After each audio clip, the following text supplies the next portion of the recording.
Hey y'all, happy Sunday and welcome to this week's live Q&A session. This is the portion of the show where we allow YouTube to send out notifications that we're going live. If you're watching this live Q&A on replay, please scrub ahead until this graphic disappears and the actual show begins. If you're watching live and you have any comments or questions, please go ahead and put them in the live chat. But for now, grab a beverage, sit back, and relax while the countdown timer does its thing. Then we'll get started.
Hey y'all, happy Sunday. Hope everybody's doing well. And looks like I forgot to zoom in my camera, but we'll deal with it.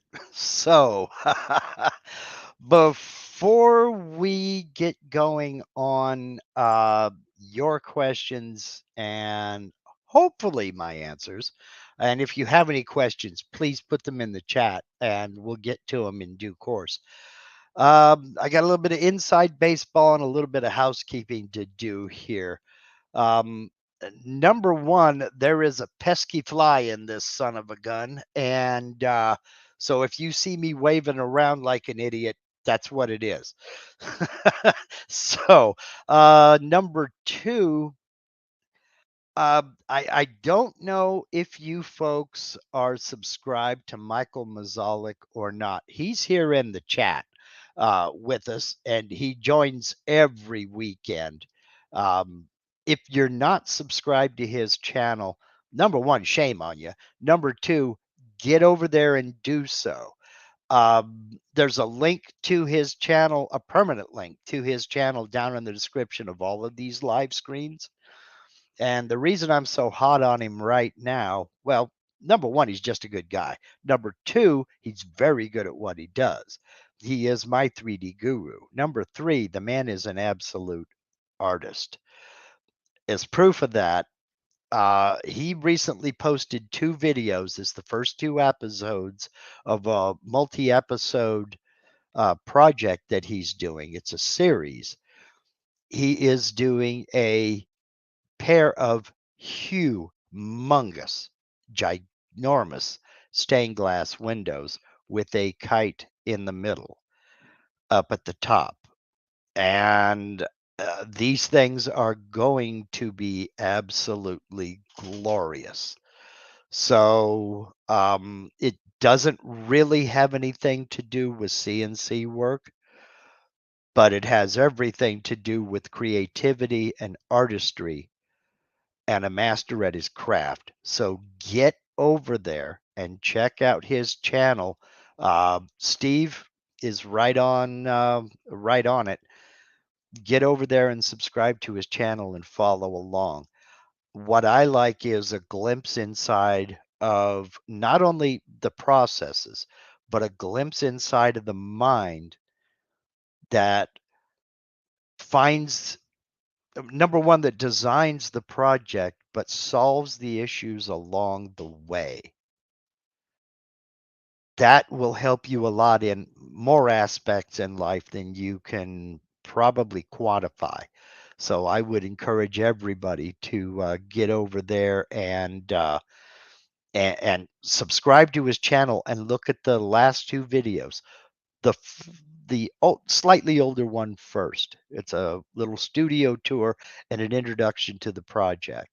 And then the second one, he actually gets started on the project. And oh man, this is going to be spectacular. I'm serious.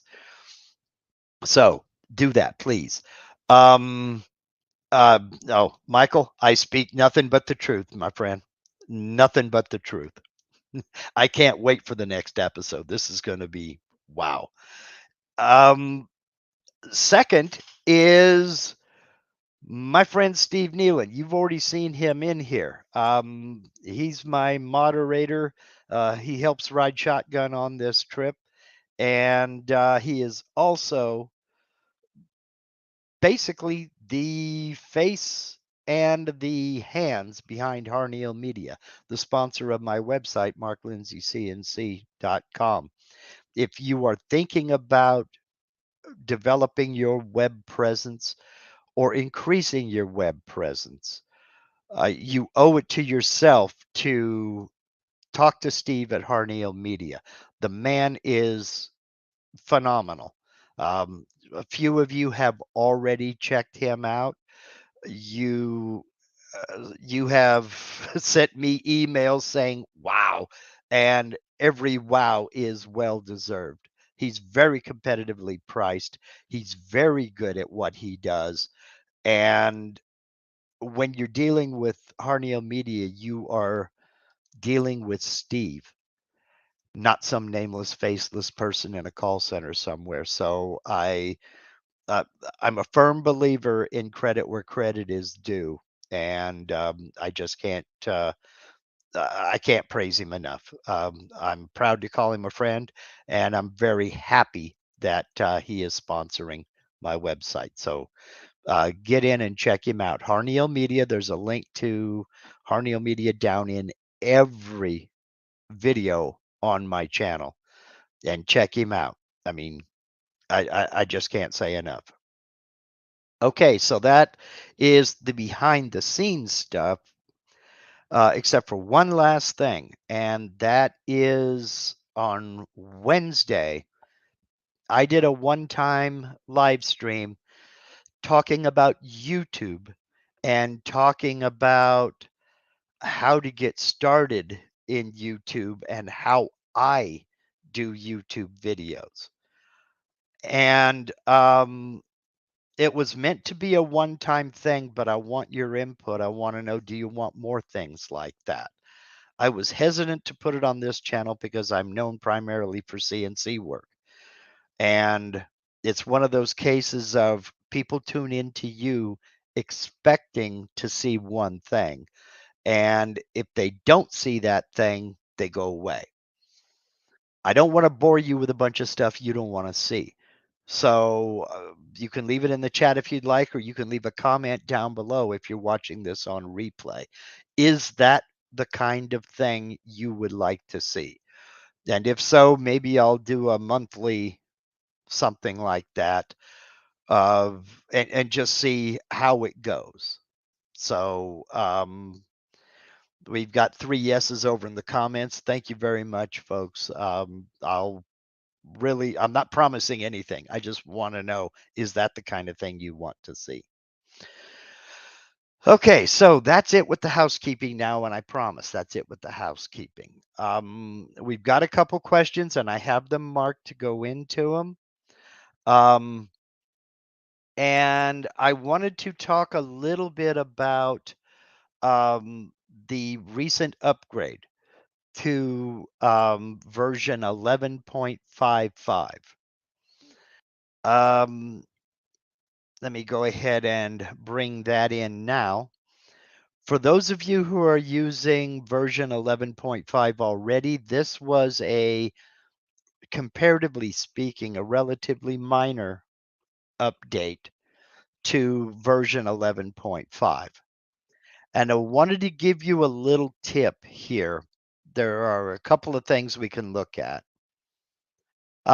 Before I bring that in, if you look at your software, if you haven't done the update yet, if you look at your software right here by where my name is, in this corner, the top right corner, there will be a blue sentence that says version 11.55 has been released.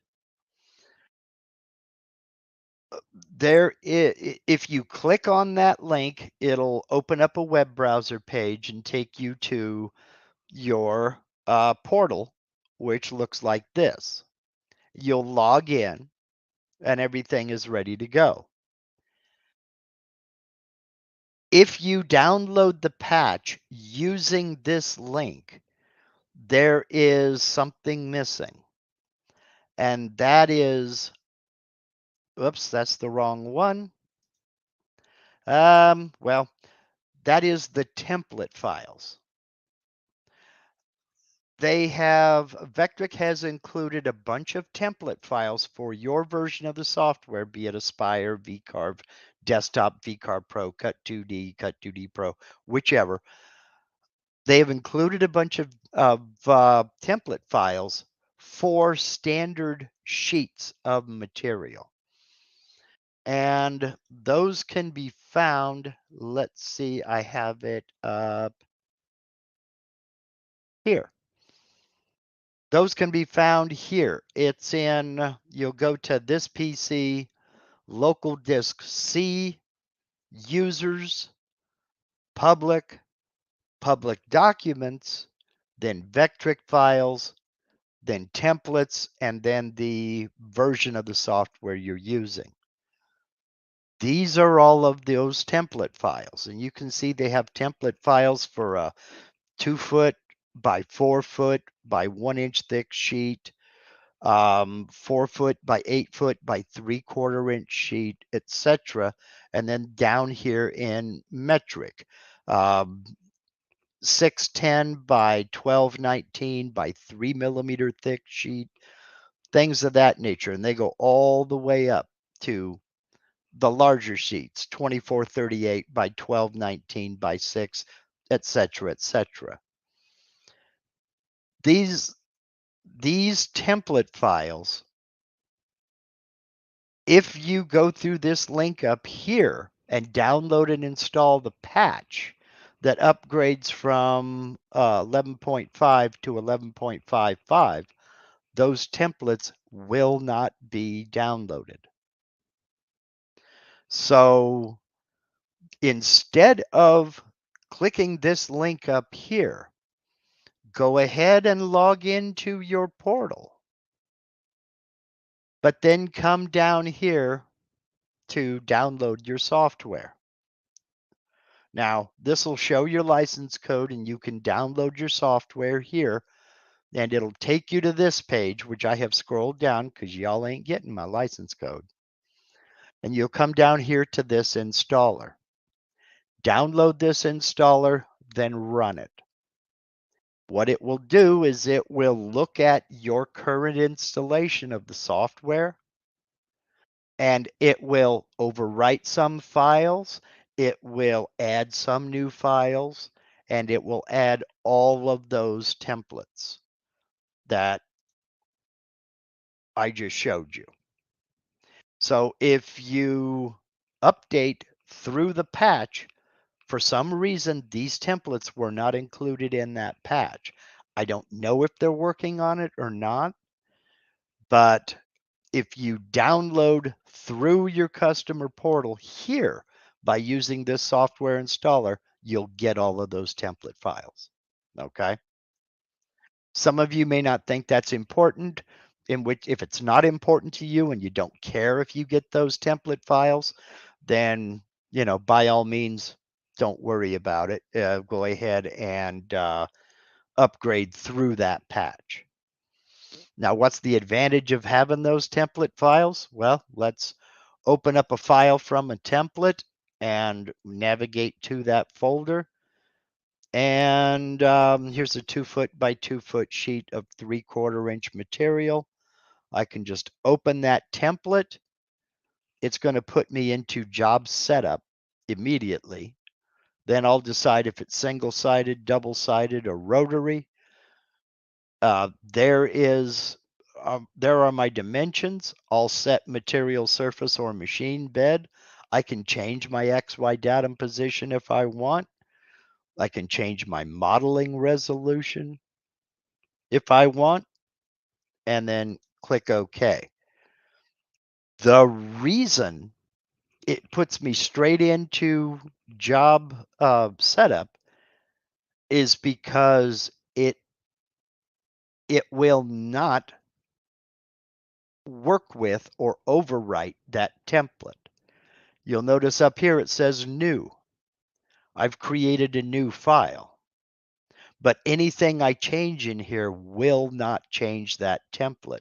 The only way I can change that template is to delete it and make a new one. So the advantage of using templates is that you have all your dimensions, all your settings, everything ready and raring to go, but it's not a job and you can't change it. Any changes I make are made to the new file I'm creating from that template. It will not change the template. So if you have a project that you do a lot of, for instance, and I did a video on this, stack text. You can create the entire stack text file to include all of the toolpaths, then save that as a template. So the next time you need to do a stack text project, you can open that template, change the names and dates, save it, and calculate your toolpaths and run your G-code. So just know that those templates are not included in the patch. You have to go in and download the software installer. Now, Steve is asking, Does doing the reinstall upgrade overwrite the tool database? No, it does not. It doesn't overwrite any of your settings. It doesn't overwrite your tool database. It doesn't overwrite any of that stuff. Because it's within the same version, it has certain files it's going to put in there. It looks to see if those files are already installed. If it needs to overwrite it, it will. If it doesn't need to overwrite it, it won't. But it does not have anything to do with your tool database. It won't change that at all. Are the templates in VCarve Pro? I believe they are. I'm almost certain that they are. But check into it to make sure. I believe that they are. I'm not sure if they're in VCarve Desktop now that I think about it, because it's limited to 24 by 24. Of course, I'm looking at a 24 by 24 inch template now. I'm not sure. So, this is John says you will still have to change the material setup. So the actual thickness and the job setup, correct? You can. You can. If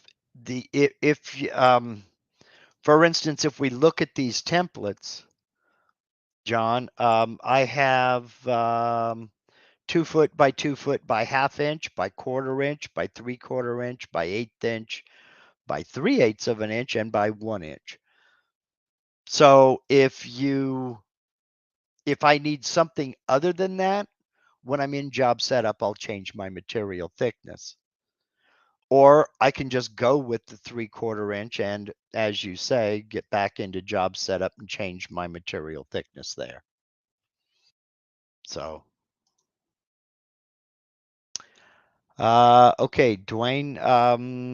Again, I don't know if you if you upgraded through the patch or if you went through the portal here and downloaded the software installer. Then even if you've already updated through that patch, go ahead and do the software installer here, and it will look. And if it doesn't need to overwrite a file, it won't overwrite it. It'll just add the templates. So, okay, then. And Bill Stauffer says he went through the portal and he got the templates. I don't know. You might reach out to Vectric and see if they have a link here to all those templates, or if they can provide you with a link. Because if you went through the software, installer right here, you should have got them. So, yes, when your tool pathing so you don't cut into your spoil board too deep. Yes, if on your template file, like for instance, I imported the template for 3/4 inch thick. If there are changes that I'm going to make, for instance, for stacked text, I'm going to change the names and dates. I will need to recalculate those tool paths after I change those names and dates. Depending upon how you set up those tool paths, if I make a change over here in my thickness, I will also need to make that change in the tool paths. So the short answer is yes. You will have to recalculate those tool paths to reflect those changes. Now, I'm still going through some of the new features added into this update, but one of them that I think is pretty cool, but could be a double-edged sword, so be careful about this. One of the things that they have done is they have allowed people to share tool databases. Okay, so I can upload my tool database to Vectric and then give people a link to that tool database, and they can download a copy of my tool database. All right, that sounds good. But there's another thing that they've added that makes me a little bit wary and makes me say use caution. Another thing they've added, and I've got one here to demonstrate, is they've added the ability, and I thought I had one in here. I guess I don't. I thought I added one in here. They've added the ability to put links in the notes of a particular VBIT. So I can go to, for instance, in this case, this Amana 15-degree VBIT, I could go to Amana's website and copy the link to that bit and post it in here. Then when I want to order another bit, I can just click that link and it'll open up a browser window to that bit. This is the part that makes me a little bit wary about using someone else's tool database. There are some unscrupulous people out there. Everybody who's on the internet in any way, shape, manner, or form has been basically, it's been pounded into your head to be very careful about links, to avoid scams, viruses, phishing, any kind of malicious activity. I see this as something to be very, very careful about, especially if you don't recognize the link. Is it going to a Mana tool? Is it going to Amazon? Is it going to wherever?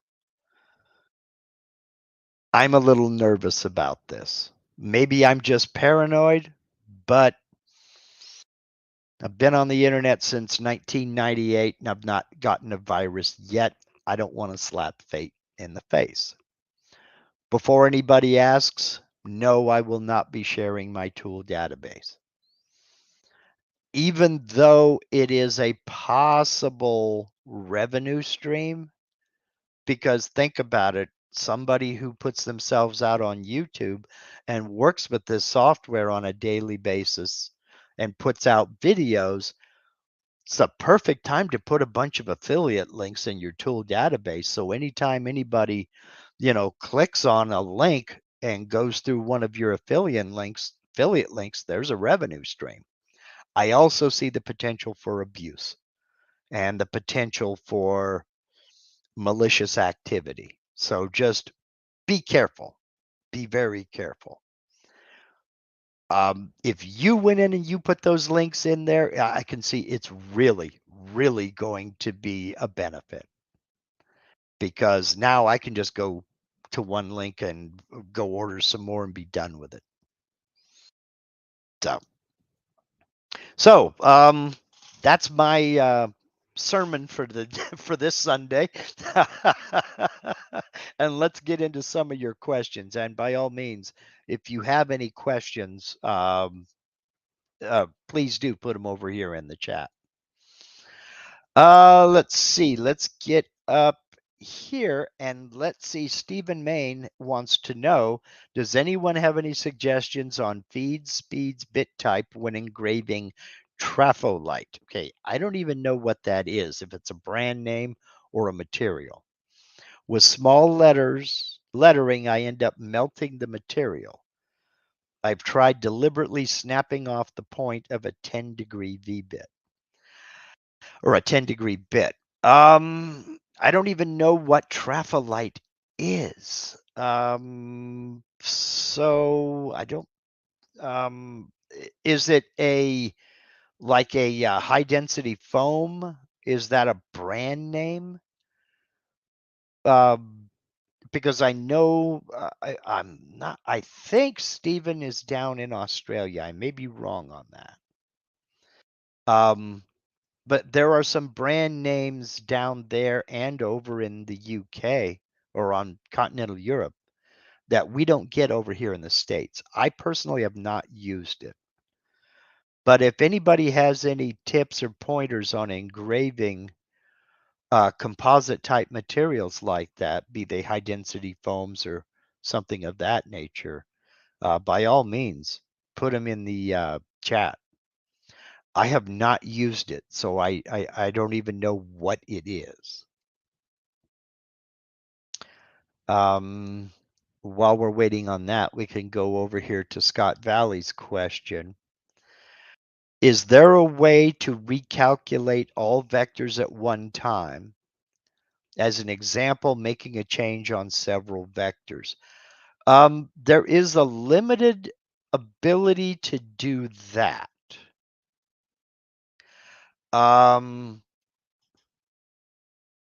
Depending upon what you're doing. For instance, if I have a bunch of 1/8 inch holes out here, and this is on a or a 24-inch piece of material, so they're going to be very, very small. I can select all of these vectors, and I can come over here and I can resize them. I can select them all, and right now what it's doing is it's looking at an imaginary box around all of them. So if I make any changes here, it's going to change the sizes of, it's going to change the size of the box. It's not going to change only the size of those holes. What I'll want to do is scale those items individually. And now I see that each one of them is 1/8 of an inch. Well, if I made a mistake and I need them all to be a 1/2 inch, make sure link XY is checked. And I can change that to 1/2 inch, click apply, and now all those holes are 1/2 inch. This comes in handy when you're, for instance, when you're resizing slots for slot together puzzles and what have you. You can select all the slots, let's say all the vertical slots, and make them a little bit wider for thicker material. Then you can select all the horizontal slots and make them taller for thicker material. As far as if they're of multiple sizes, let's check that out because I'm not sure. I'll go ahead and add a couple of more 1/8 inch holes out here and close that. Now I'll select it and go into scale. We want to scale items individually. They are right now of various sizes. So if I want to make these all 1/4 of an inch, 0.25, it will make them all 1/4 of an inch. Okay. So if I have a series of lines of various sizes,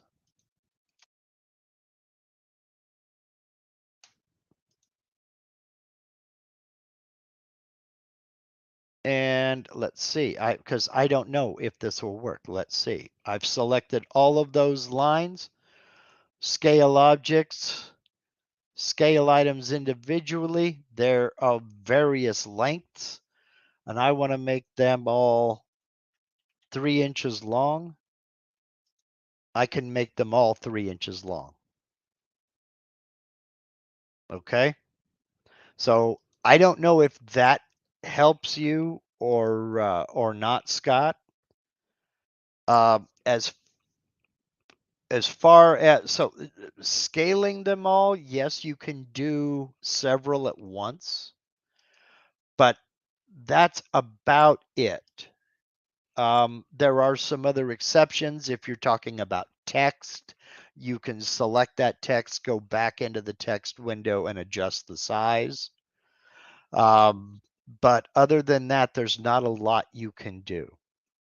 It just depends on what's going on. So,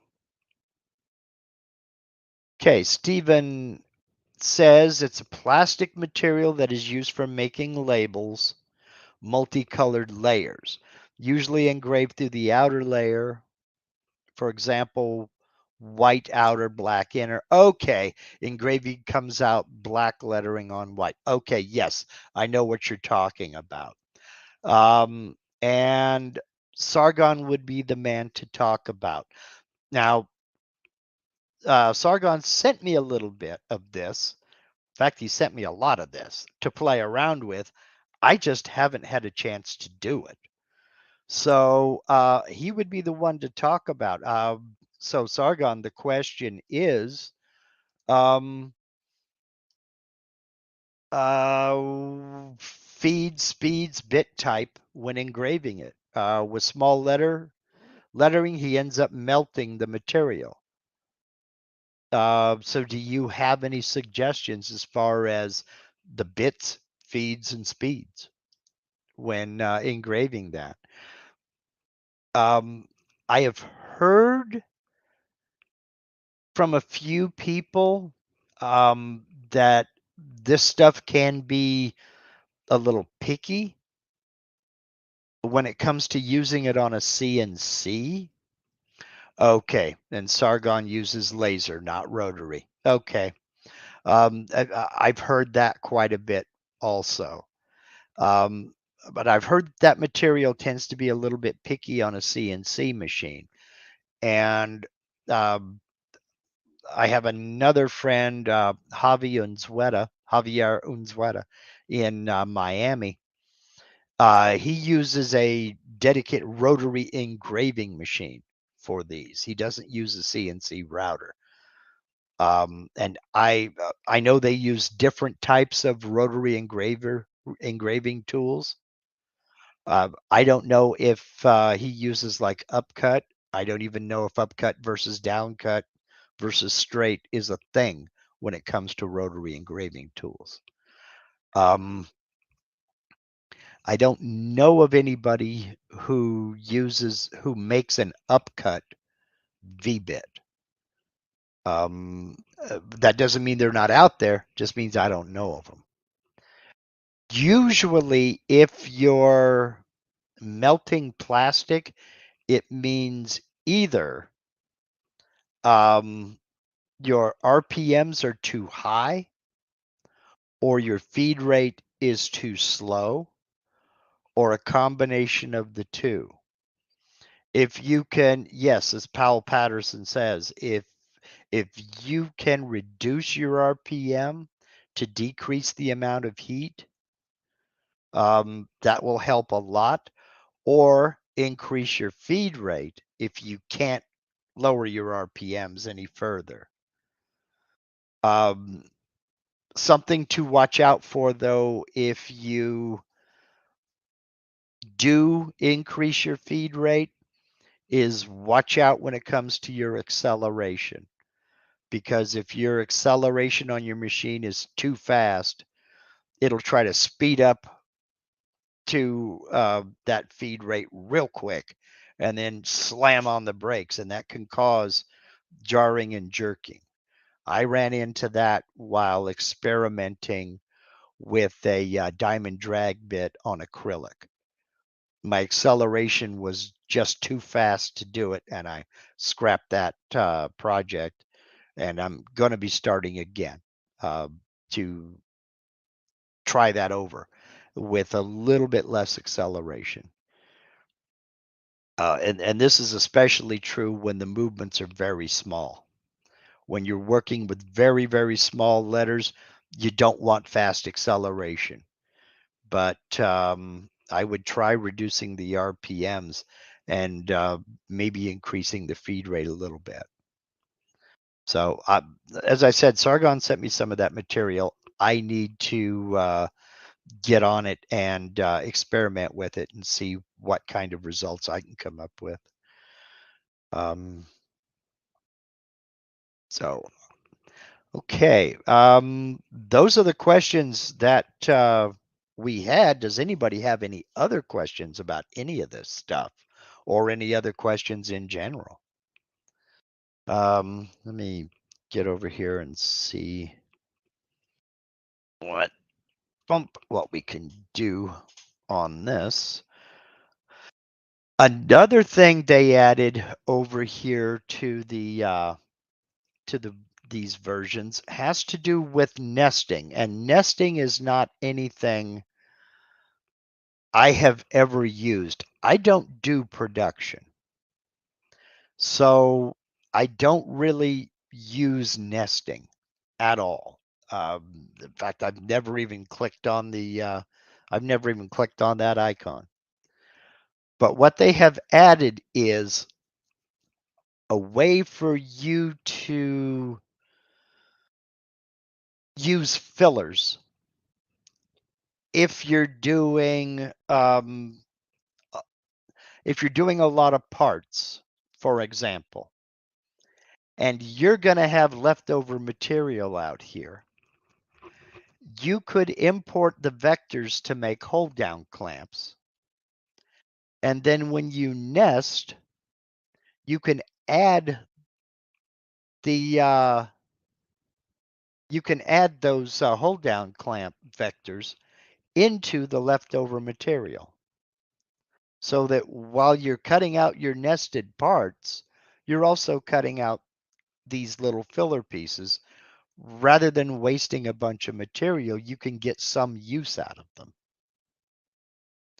So that's a pretty cool thing, to me anyway. But again, I don't use nesting, so I don't really have a need for that. So, but it's something to experiment. Let's see. Dan Neal wants to know, is there a good source for quality birch plywood online? What size pieces are you looking for, Dan? Um, Shipping lumber is expensive, and shipping sheet goods is especially expensive. So if you're looking for small pieces, say 12-inch by 12-inch, um, I would check Amazon. You could check Woodcraft. You could check, Rockler, all these other places. Personally, I prefer to find a hardwood distributor in my area. And if you have the tools or the capacity to do it, um, buy a sheet of plywood and cut your own. Um, Local stores sell trash crap. Okay. Your next recourse is visit a couple of cabinet shops and ask where they get their materials from. They're not buying online. They're not buying from Home Depot. Uh, See who they get their supplies from.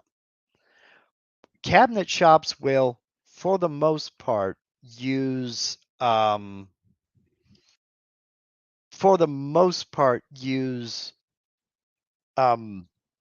FAS cabinet grade plywood. Um, and that stands for first and second. You'll have a almost immaculate veneer on the front side and a not quite as immaculate uh, veneer on the inside. They are a solid hardwood plywood. Should be little to no voids, although voids do happen in all sheet goods. To include Baltic birch, it's just their quality control is better than ours here. But look for a hardwood supplier. And if you can't find anything there, then check a couple of cabinet shops or a couple of furniture shops and see where they get theirs from. Heck, I've even found a couple of cabinet shops that will, if I want just one or two sheets, I go in and I ask them, I pay for it up front. They'll throw a couple of sheets onto their order, then call me up. So, um, yeah, if you have worked with a cabinet maker to get those kitchen cabinets, there's your in right there. He may be more than willing to go ahead and throw a couple of sheets of whatever you need onto his order. And if you talk to him nice, maybe, throw him a few bucks, he might even cut it to size for you.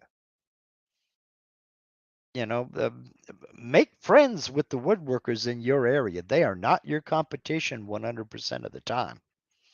So, uh, Bob Helt the Bridal says, I get quarter and eighth inch plywood, 24 by 30 from Woodcraft. It's pretty reasonable price, and I buy 15 to 20 sheets at a time. Okay. There's an option. I I think this is just my opinion, so let me climb back up on my sermon platform here. I think we have gotten so used to ordering online that we forget that there's a lot of places local to us, and even some that we wouldn't think to look for, um, that we would get not only better service, but we'd also get a better quality material. And that's one of the things I like about going down to my hardwood supplier is I'm physically laying hands on that piece of material. I can see it. I can reject this sheet and say, no, I don't want that one. Give me that one. I just prefer that. And I'm a picky SOB. I mean, it's going to have my name on it. I want it to be nice. So, but there also may be shops in your area that you just haven't found yet. So what I would do is I would do a Google search for hardwood and then your postal code or zip code if you're in the US and see what comes up. Yes, you will have to wade through a few hardwood floor installers or hardwood floor materials uh, shops, but you should find hardwood suppliers there as well. I mean, I live in a little podunk town, and there are 4 within 10 miles of me. So,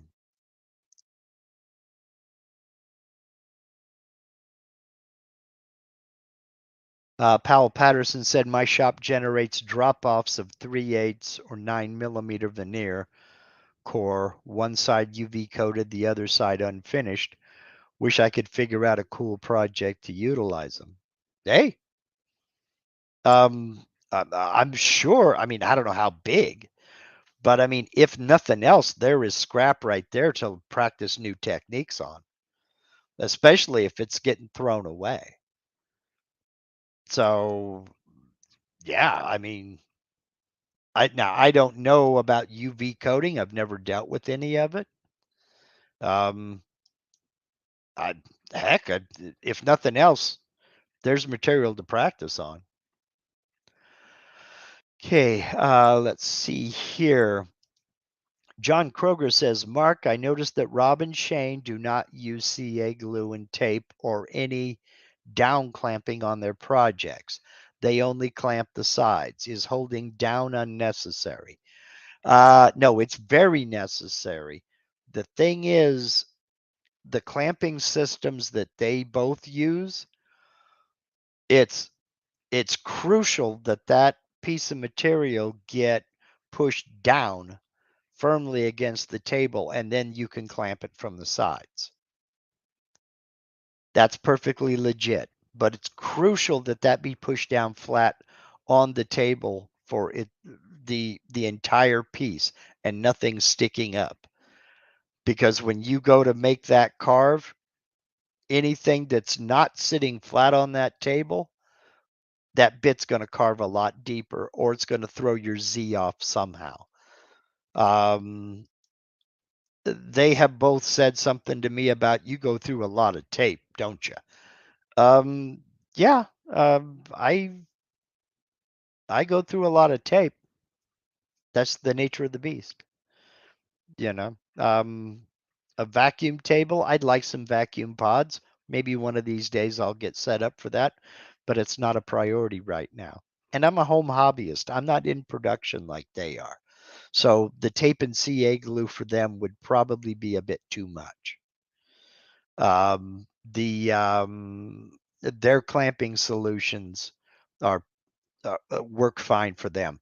The only thing is, it's crucial, and be careful of this if you're going to be using side clamping.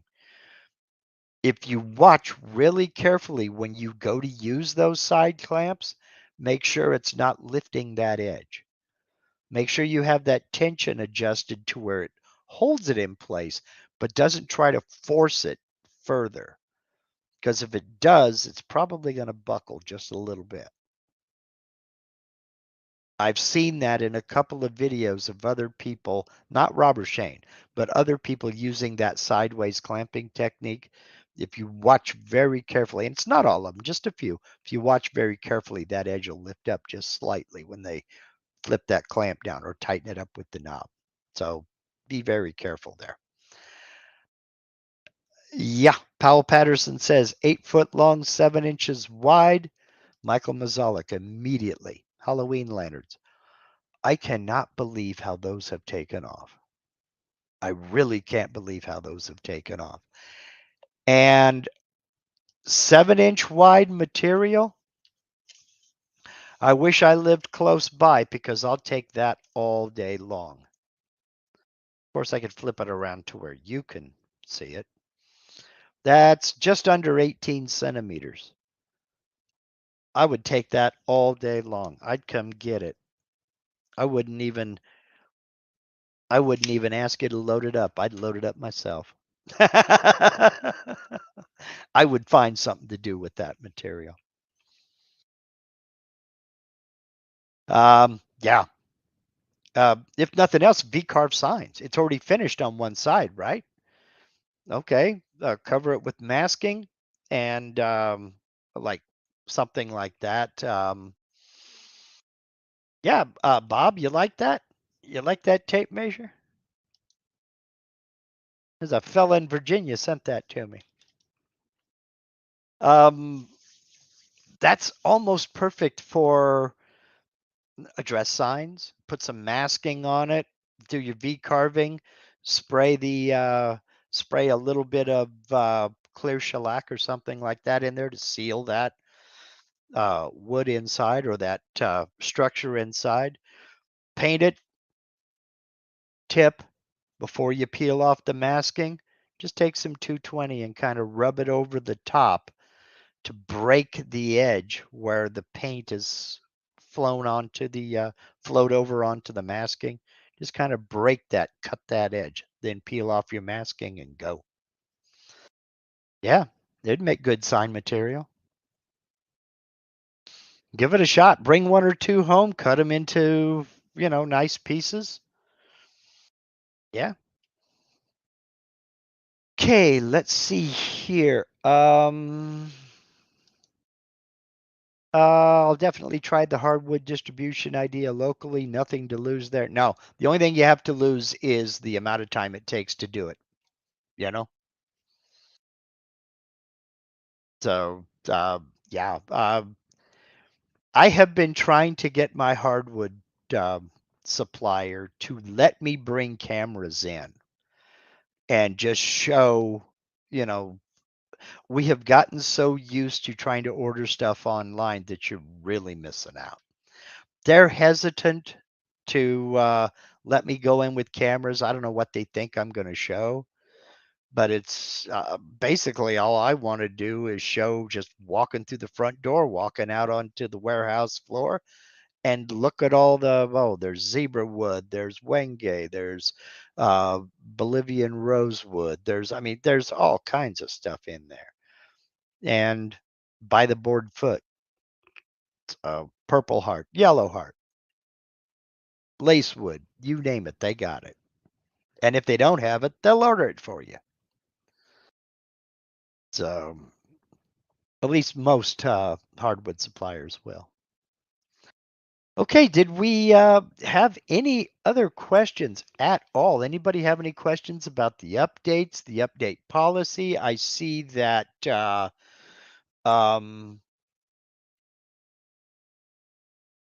me get back up here. I see that Dwayne, he used the program update button on the portal and did not get the templates. Now I've used the installer button and got them. Okay, that is the difference. Use the installer, not the update. As I say, the templates did not get added to that patch. So, and I can see there's going to be some benefit to having these templates here, especially if you use a lot of sheet goods. 2x2, 4x2, 2x4, just depending on whether you're going to be orienting it along the X, the wide part on the X or the wide part on the Y. It just, that's going to be a major benefit, I have a feeling. And help you get the most out of the template. Spindle coolant, automotive antifreeze. I'm going to have to leave that to somebody else. Those of you who have water-cooled spindles, what do you use for a coolant? I have an air-cooled spindle because I didn't want to hassle with coolant. From what I have heard anecdotally, I'm not sure about this because I've never done it. I know several people who use RV antifreeze, not automotive. I know several people that use RV antifreeze and then only during the winter time. And they flush it and run just straight up water, sometimes with a little bit of food coloring in it, just so they can see it going through the little that rotary flow indicator. But personally, I don't have a water cool spindle simply because I didn't want to hassle with that. We get extremes here. It rarely gets below about 15 degrees Fahrenheit here. If it gets down that low, it's a rare event. But we go up to 110 degrees in the summer quite often. It's not uncommon, and it's been that way ever since I can remember. So I didn't want to hassle with that. So I just I'm running AC out here and just use the standard air-cooled spindle, and I'm a happy guy. Okay. Michael Mazalik says he uses RV antifreeze. Okay. Bob Heltebridal says, I hear not to use the pink stuff. I've been using the green for 6 years. Okay. Michael says, how about vodka? I mean, to each their own vice. I don't drink, so I would be the wrong person to try to borrow that from. Stephen Main says, I use Newlawn brand diesel engine long life coolant in mine. Okay. Wild Turkey 101. What did good whiskey do to you? I don't drink. Why am I talking about it? Man. Anyway. Yeah. To each their own. Dwayne Ruthig says, I use distilled water. Either way, make sure you have a filter in the system. They certainly work. Yesterday, I forgot to turn it on, and after 15 minutes, the temp was 46 Celsius. Normally runs about 30. Okay. Okay. Jim Brown wants to know what else is in 11.55. I haven't gone through the whole list yet, but so I'll be doing more on it as time goes on. Okay, I'm just getting into it.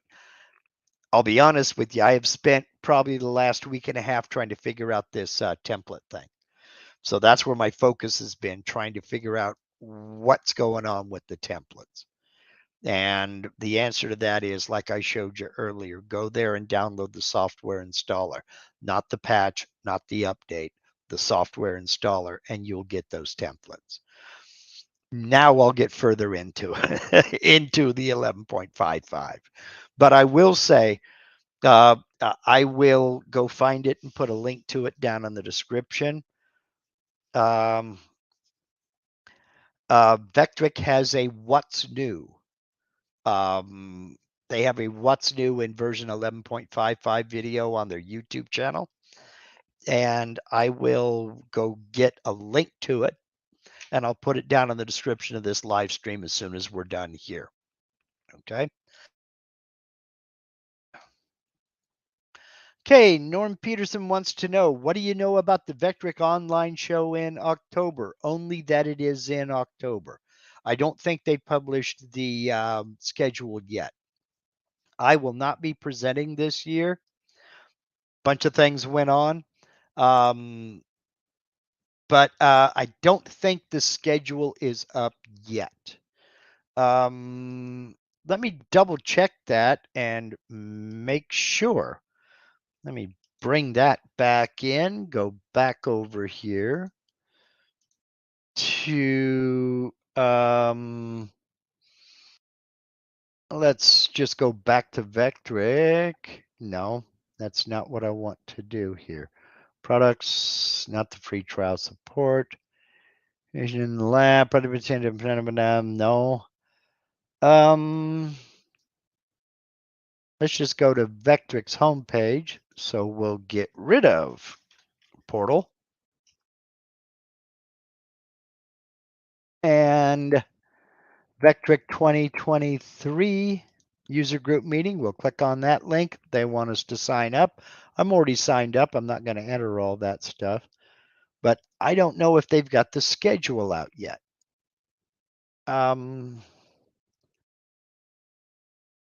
I don't think they do. I don't think the schedule is out yet. Nope. Michael might have more insight than I do. I don't know anything more than anybody else does. I'm already signed up. Why did it try to send me to sign up? Never mind. Okay, Michael says, nope, not yet. Okay. So you know what I know, Norm, only that it's going to be in October. October 5th and 6th. And it will be online worldwide.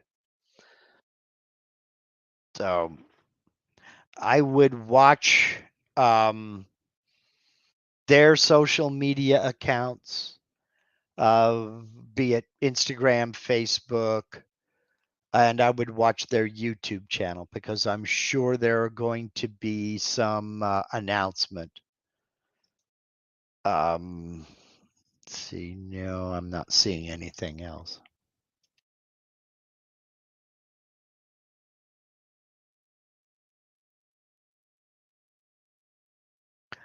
Robert says, here's one for you. When I did the update to 11.55, it blew away my post processor.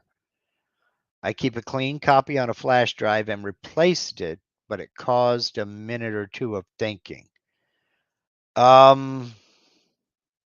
It should not have overwritten your post processor. Now, maybe it installed its own post processor list. I don't know that for a fact, but it's a good thing you had that copy, and that's a good point. Something I do is I have a lot of my CNC software and the installers backed up on, I have one on a flash drive, one on an external hard drive, and one on the cloud. I have 3 copies of all of this stuff, on site and off site. That way, if for some reason I can't get online, I can get into either the flash drive or that external hard drive and plug it in and recover what I've lost. Because I don't care if you're using an SSD or a spinner type hard drive. It's not a question of if it's going to fail, it's a question of when. So having all of that, the ability to reinstall all of that without having to go through 52 different types of changes to figure out license codes, et cetera, et cetera, et cetera. Believe me, you can get up and running a heck of a lot faster, especially if it happens on a Saturday and nobody's there for tech support until Monday. So, yeah, back up everything. Back up early, back up often, because your hard drive will fail. It's not a matter of if, it's a matter of when. The minute you turn on a computer, you're on borrowed time. Now, I've never heard of an update overwriting or changing a post processor.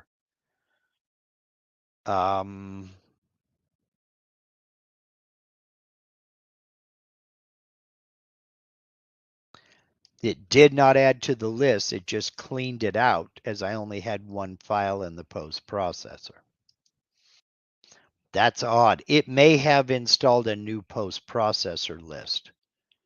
I'd have to check with that, and I would shoot a message to Vectric's tech support and let them know, because you're not the only one that needs that. You're not the only one that needs to know that.